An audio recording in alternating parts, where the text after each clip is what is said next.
Okay, Seaport family, I'm just going to give y'all an update for the 29th homicide and the 30th homicide. Now, the 29th homicide I actually talked about in the Law and Order edition of Savannah Seaport News. But just to backtrack, on September the 17th, that Sunday, at around 6:55 p.m., found 22-year-old Sean Reinhart suffering from life-threatening injuries. At around the same time, a 23-year-old man arrived at the hospital in a privately owned vehicle with non-life-threatening injuries. Reinhart died of his injuries at the scene at the 5500 block of Betty Drive. Now, they actually caught the person that did the shooting.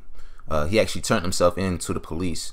His name is Jose Carrillo, age 22. He surrendered to the police around 6 p.m.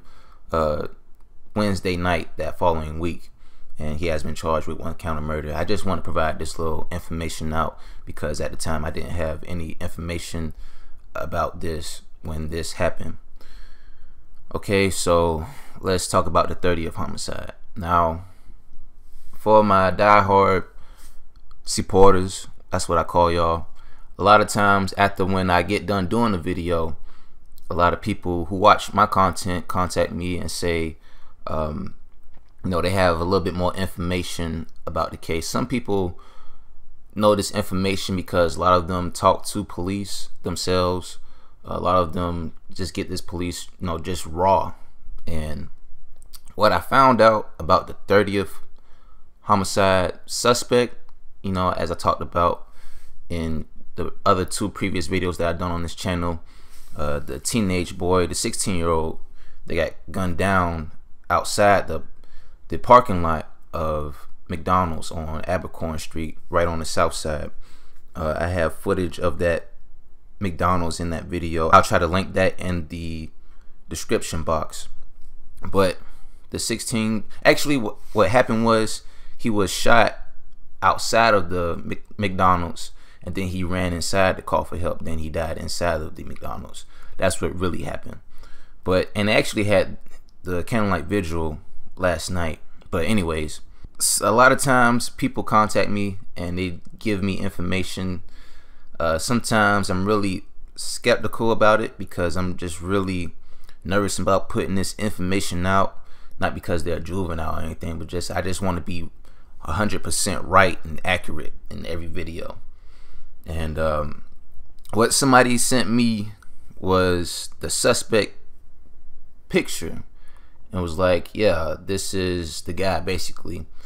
And I first was like, I didn't want to believe it because, for one, WTOC and every other media outlet isn't going to post the picture of a juvenile that did the shooting. But Savannah Seaport News, we don't do that here. I mean, I'll post, if I'm wrong, I'm wrong, but I did my research, and the name of the suspect, of course, Jeffrey Burton. This is the guy right here that I'm showing you.